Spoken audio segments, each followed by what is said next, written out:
Guys welcome back to my channel. और आज हम स्टार्ट करेंगे next chapter which is human health and disease. अब पुराने ज़माने में मानते थे एक गुड ह्यूमन हाइपोथेसिस को, जिसके according people with black bile would belong to hot personality and they would have fever. अब ब्लैक बाइल एक ऐसा बॉडी फ्लूइड माना जाता था जो कि स्प्लीन या फिर किडनी से सिक्रीट होता था, और उसकी वजह से people use to feel sad and lonely. तो इसकी वजह से but people assumed that it was not any kind of disease but rather it was black bile that made them feel sick and ill। But ये theory disprove कर दी गई। किसने disprove करी? William Harvey ने। तो सबसे पहली हाइपोथेसिस जो ह्यूमन हेल्थ के रिगार्डिंग दी गई थी वो थी good human hypothesis,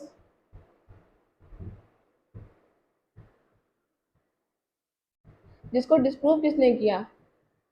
it was disproved bye William Harvey.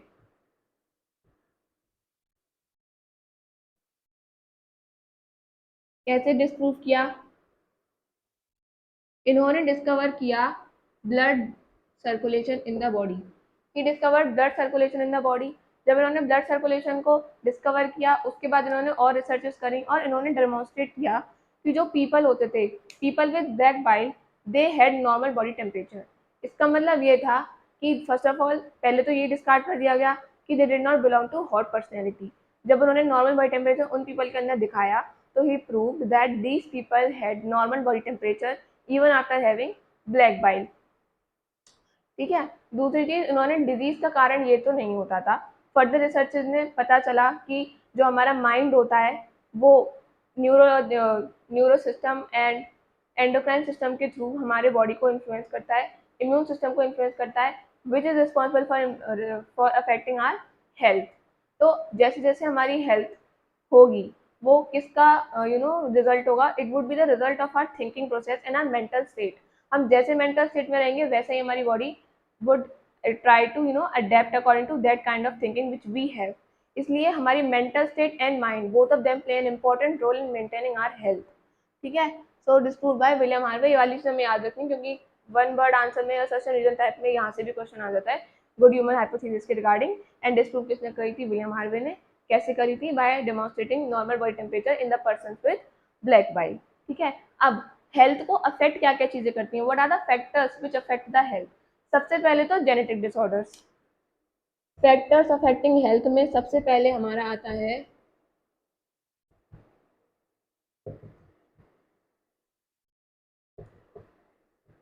Factors affecting health में सबसे पहले आएगा जेनेटिक डिसऑर्डर्स। जिस भी जेनेटिक डिसऑर्डर के साथ the child is born it is going to influence its whole health.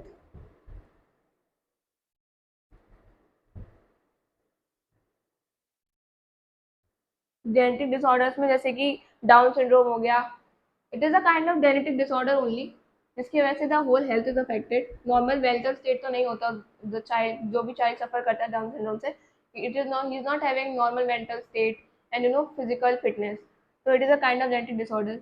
दूसरी चीज, whatever your lifestyle is,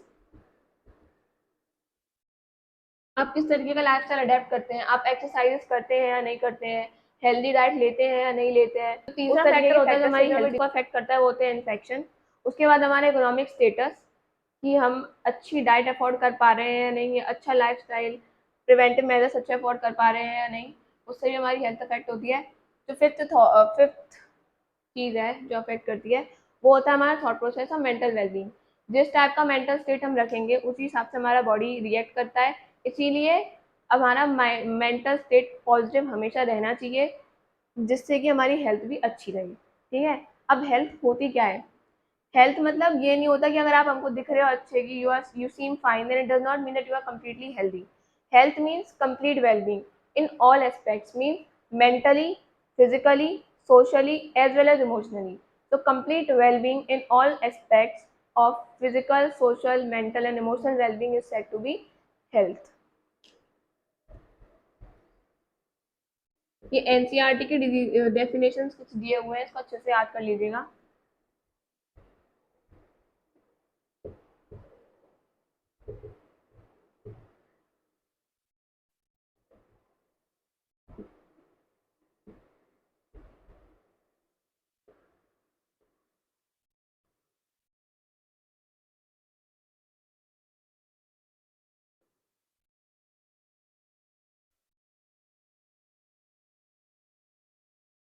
ठीक है, दिस इज हेल्थ। दूसरी चीज, आप हेल्थ को मेंटेन कैसे कर सकते हैं। हेल्थ को मेंटेन करने के लिए मेनली 3 चीज़ें रिक्वायर्ड होती हैं। सबसे ज़्यादा तो आपका diet, you should have balance diet, जो कि मेंटेन करना इतना आसान नहीं होता, पर फिर भी आपको करना चाहिए। दूसरी चीज़, personal hygiene, which is also not that easy to maintain, पर आपको करना चाहिए। एंड तीसरी चीज़ होती है एक्सरसाइजेस। कुछ नहीं तो योगा तो कर ही सकते हैं, पर हम वो भी नहीं कर पाते क्योंकि वो भी इजी नहीं होता।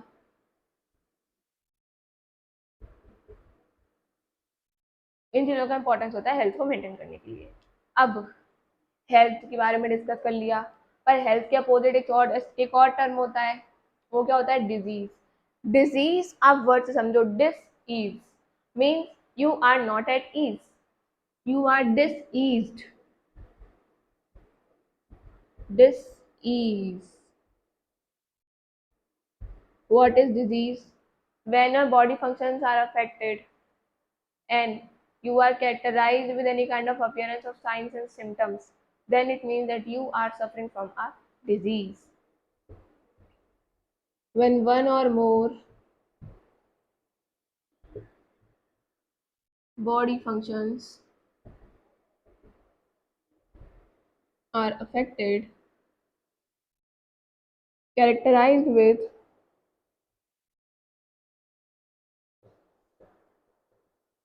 appearance of signs and symptoms,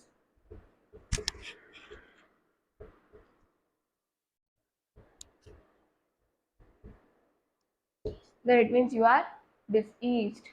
अब डिसीज क्या होते हैं, 2 type, infectious and non infectious.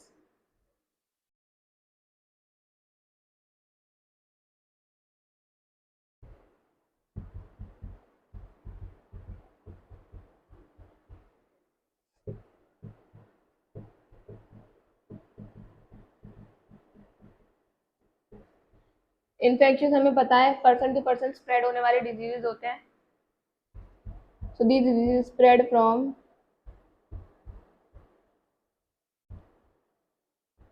person to person, और यहाँ पर वेक्टर का रिक्वायरमेंट होगा। Vector mean disease transmitting organisms.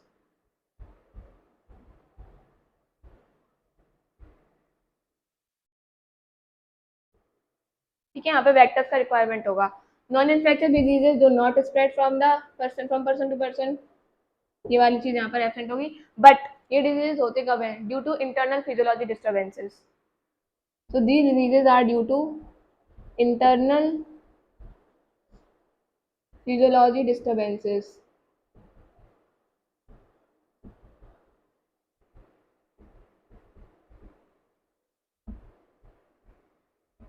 अब क्योंकि इंटरनल है तो वेक्टर्स का रिक्वायरमेंट इधर नहीं होगा। ठीक है, इन्फेक्शियस डिजीजेज में हमारे कॉमन कोल्ड वगैरह ये सब आ जाते हैं, टाइफाइड वगैरह हो गए, है ना। बट हमारे एनसीईआरटी में दिया हुआ है एड्स का एग्जांपल, जो कि काफ़ी कंफ्यूजन में आ जाता है कि नॉन इन्फेक्शियस है इन्फेक्शियस है। सो क्लियरली वहाँ पे इन्फेक्शियस के अंडर दिया हुआ है, हम इन्फेक्शियस ही कंसिडर करेंगे एड्स को भी, and all the other HIV infections. So these are infectious diseases. Non infectious में कैंसर और all the kind of tumours, या डायबिटीज हो गया, it is also non infectious. ठीक है, सो ये हो गए नॉन इन्फेक्शियस डिजीजेस। अब इन्फेक्शियस डिजीजेस के लिए रिस्पॉन्सिबल कौन है। इन्फेक्शियस डिजीजेस के लिए रिस्पॉन्सिबल होते हैं pathogens. Now what are pathogens? Pathogens are disease causing microbes.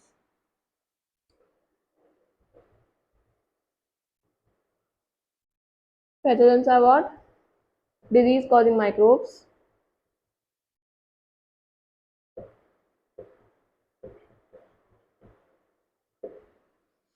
है ना, पैथोजन डिजीज कॉज करते हैं, उनको ट्रांसमिट करने के लिए वेक्टर्स की रिक्वायरमेंट होती है। वेक्टर्स में आपके कुछ बीज होते हैं, फ्लाइज होती हैं, उसके through infective diseases person to person spread होती हैं। ठीक है, पैथोजन भी ऐसे नहीं एंटर कर सकते, पैथोजन के पास स्पेशल एडेप्टिव स्ट्रेटजीज होते हैं जिसके थ्रू ये हमारे बॉडी के अंदर सर्वाइव कर पाते हैं। जैसे कि अगर कोई पैथोजन गट में एंटर कर रहा है तो उसके पास इतनी एडेप्टिव स्ट्रेटजी होनी चाहिए कि जो एसिडिक पीएच है हमारे स्टमक का उसको ये सर्वाइव कर सके। कुछ पैथोजन अल्कलाइन पीएच में नहीं सर्वाइव कर पाते, टू एक्सेस अल्कलाइन पीएच, उसमें सर्वाइव करने के लिए भी उसके पास अडेप्टिव स्ट्रेटजी होनी चाहिए। तो pathogens have adaptive strategies to adapt in our body and then cause the disease. अलग अलग पैसेज होते हैं पैथोजेंस के एंटर करने के। किसी किसी का ओरल पैसेज होता है जो कि माउथ के थ्रू एंटर करता है, किसी किसी का एनल पैसेज होता है जो कि एनस के थ्रू एंटर करता है, किसी किसी का blood blood is a blood is a entry pathway. तो इसलिए पैथोजेंस के अलग अलग स्ट्रेटेजीज होते हैं कि वो किस तरीके से आपके बॉडी में एंटर करते हैं, किस तरीके से आपके फंक्शंस को या ऑर्गन्स को या किस तरीके के ऑर्गन्स को ये इनहिबिट करते हैं और फिर कैसे उसके अंदर डिजीज कॉज करते हैं। And then you are characterized finally with certain kind of science and symptoms, जो कि अब हम डिस्कस करेंगे। The diseases which we suffer, bacterial, viral, fungal and helminthic diseases, सारी डिजीज अभी हम डिस्कस करेंगे। ना before going to the diseases, सबसे पहले कुछ इंपॉर्टेंट टेस्ट हैं एंड कुछ वैक्सीन हैं जो हमें पता होनी चाहिए। Viral test for typhoid, tourniquet test for dengue, मेंटिक्स test for tuberculosis, VDRL ELISA for syphilis, AIDS के लिए भी यही होता है वैसे, lepromin test for leprosy and chick test for diphtheria. Diphtheria is a bacterial disease, ठीक है। Vaccine, OPV oral polio vaccine, DPT diphtheria pertussis tetanus, Salk vaccine is a kind of polio injection, HAV is hepatitis A vaccine, and BCG Bacillus calmette-guerin is for tuberculosis। ये पता होना चाहिए क्योंकि NEET के examination में पूछ लिया जाता है ये सब।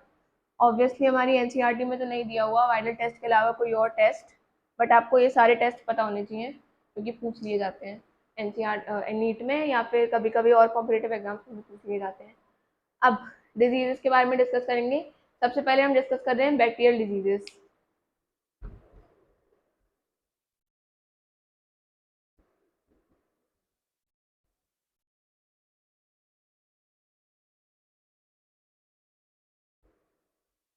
सबसे पहला बैक्टीरियल डिजीज में हम डिस्कस कर रहे हैं टाइफॉइड।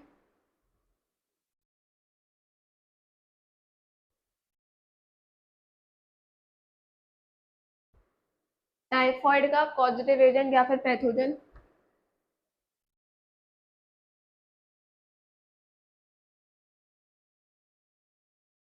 बिल्कुल इसी तरीके से लर्न कर लीजिएगा सिस्टमेटिकली। पैथोजन सबसे पहले salmonella typhi,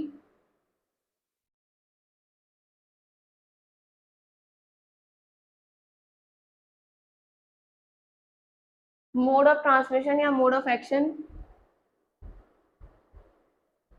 mode of transmission लिख देते हैं।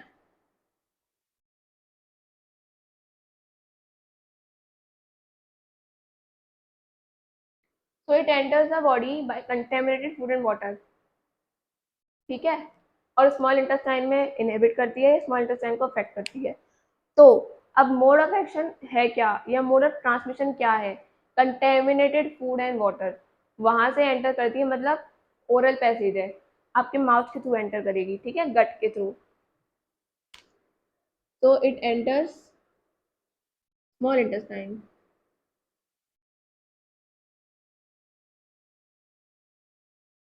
Through contaminated food and water.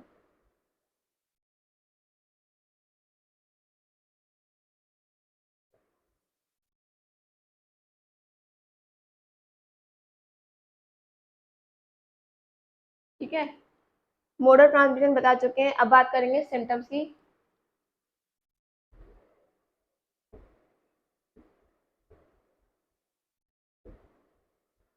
Symptoms में सस्टेन्ड हाई फीवर, फीवर इस टाइप का ऐसा होगा कि मतलब आएगा जाएगा इस टाइप का फीवर होगा, because it would B sustained with chills also.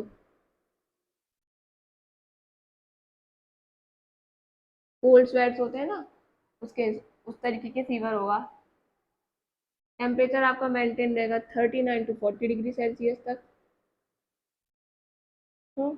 दूसरी चीज हर डिजीज की होती है, जरूरी नहीं है कि आपको सारी सिम्टम हर डिजीज के याद करने हो, बट कुछ सिम्टम्स मेन होते हैं। जैसे कि इसमें आप सस्टेन्ड हाई फीवर एक मेन होगा, दूसरा इसमें इंटेस्टाइनल परफोरेशन होगा,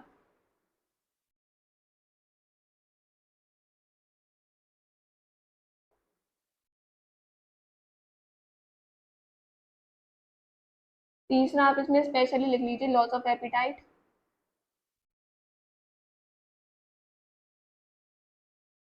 बाकी फीवर के सिम्टम, बाकी डिजीज के सिम्टम सबके सेम ही होते हैं ऑलमोस्ट, की वीकनेस है, स्टमक पेन है, हेडेक है, ये टाइप के फीवर है, ये तो हर डिजीज के सिम्टम्स कॉमन ही होते हैं, इसलिए ये तीनों का मेन आप याद कर लीजिएगा।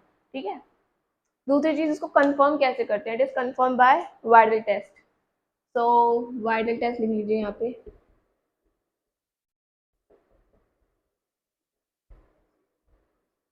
कंफर्मेशन के लिए। और क्या कहते हैं, इसमें एक केस आया था मैरी मेलन का। Mary Mallon was a cook by profession, और क्योंकि वो टाइफाइड का पेशेंट थी, उसको पता नहीं थी डिजीज की बात, मतलब ये बात पता नहीं थी कि दैट शी इज डिजीज और she is suffering from typhoid. तो वो काफी सालों तक अपने फूड के थ्रू डिजीज को स्प्रेड करती गई। अब हमें पता है टाइफाइड स्प्रेड कैसे होता है, कंटेमिनेटेड फूड एंड वाटर के थ्रू स्प्रेड होता है। उसको ये चीज पता नहीं थी, तो वो कुक करती थी और उसका फूड कंटेमिनेट होता था उसी के पैथोजेंस के through, and she spread it for a lot of years. उसके बाद डिजीज की discovery that she was spreading typhoid. तो ये आप मैरी मेलन का केस भी लिख दीजिएगा यहाँ पे, पता होना चाहिए बस आपको कि मैरी मेलन आप किस डिजीज से रिलेट कर रहे हैं। तो Mary Mallon case also you can write, बाकी आपको पता तो होगा ही कि क्या हुआ था इसमें। तो ये मैरी मेलन का केस हम टाइफाइड से रिलेट करते हैं। ठीक है, और हर डिजीज को हम ऐसे ही लर्न करेंगे, पैथोजन लिखेंगे, मोड ऑफ ट्रांसमिशन लिखेंगे, फिर उसका सिम्टम लिखेंगे, और अगर हमें कोई टेस्ट दिया हुआ होगा तो वो टेस्ट लिख देंगे।